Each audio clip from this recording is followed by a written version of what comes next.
All right, friends. So, this video is for auditory learners who wish to revise not for profit organization. Usually, a question would be asked, what is the guidance on accounting for NFPO and what sort of donations would not for profit organization receives, and how would you treat them? So in that case, whenever you begin your answer, you would start with that a not-for-profit organization undergo fund accounting and they follow fund accounting. And under fund accounting, there are two methods: deferral method and restricted fund method. So based on the case facts, you will define the objective of the both and then conclude at the end which method of accounting would you use. So objective of deferral method is to see information on each program and then present it on the financial statements. Whereas restricted fund method is more specific regarding to the purpose of the fund, whether the fund has been used for the intended purpose or not. So if your parties of contributors are more inclined towards seeing whether the funds have been utilized for the specific purpose or not, then you would recommend restricted fund method. And deferred method is a method in which you recognize the revenue in your books only when that expense has been incurred. Till then, it is deferred in your books. So there is more of matching principle concept here, where revenue is matched with the expense incurred. Specifically talking about restricted fund method, it is more like, you're segregating the funds into, suppose this is the fund for capital asset purchase, this is the fund for paying salaries to your employees, or this is the fund specific for your research and development. So where you want each funds to be shown as a different line item in your statement of operations, there you would follow restricted fund method. And the next question comes, what sort of contributions will the organization receive? So obviously the A could be, tell me what sort of donations or what sort of contribution should I be expecting. Then you would talk about different types of donations and their treatment under both the method. So talking about different type of donations, we have endowment contributions in this. If you are on day 3, we just quickly want to write down. Elsewhere, you can find these contributions under 4410 contribution section mentioned here in your Notia login.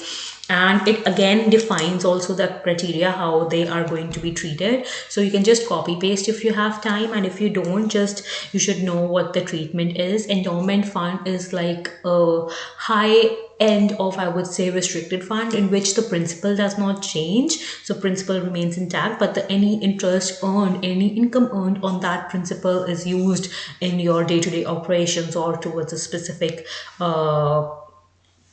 expense that the contributor has asked for, right? So under deferral method, these are recorded straight away as an increase to your net assets, and under restricted fund method, they are recorded as revenue in endowment fund. So just be clear, when in restricted fund method, we have funds name. So endowment contributions would be categorized under endowment fund.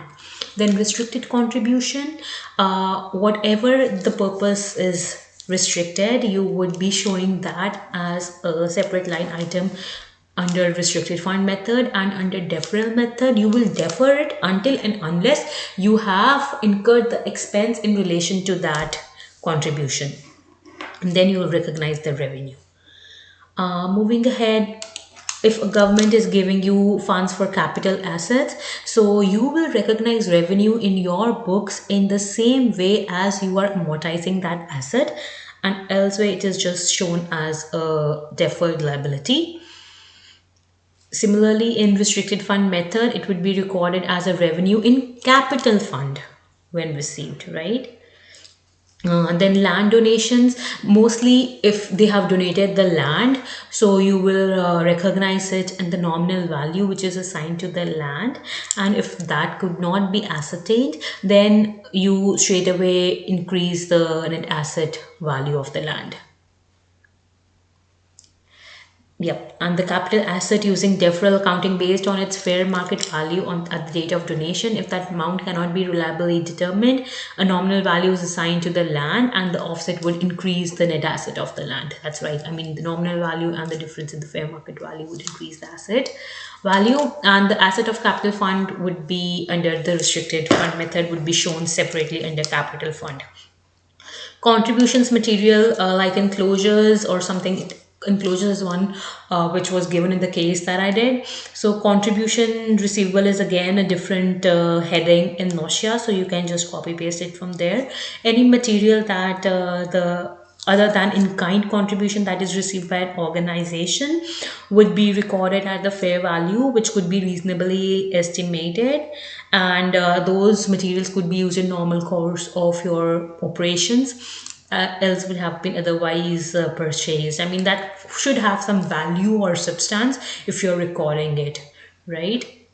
Moving ahead is your unrestricted contributions. They do not define the specific purpose they can be used for. So you can realize them and record them as revenue when the cash is received. Similarly, they are recorded as general fund in your restricted fund method, and you can use it for the purposes of your day-to-day operations. And the end of this is like a general scenario. So after giving the answers, the sort of donations and the counting method for each, you need to conclude saying that this method is the best for the organization depending on the case facts. Since the donors of the contribution are very specific on how the funds are used, I would recommend restricted fund method, and if they're lenient on the usage, then you can consider recording them, asking for deferral method, because that would present a true picture of the funds being utilized in the same way when the expenses are being incurred. Thank you. That's everything. Hope you like it.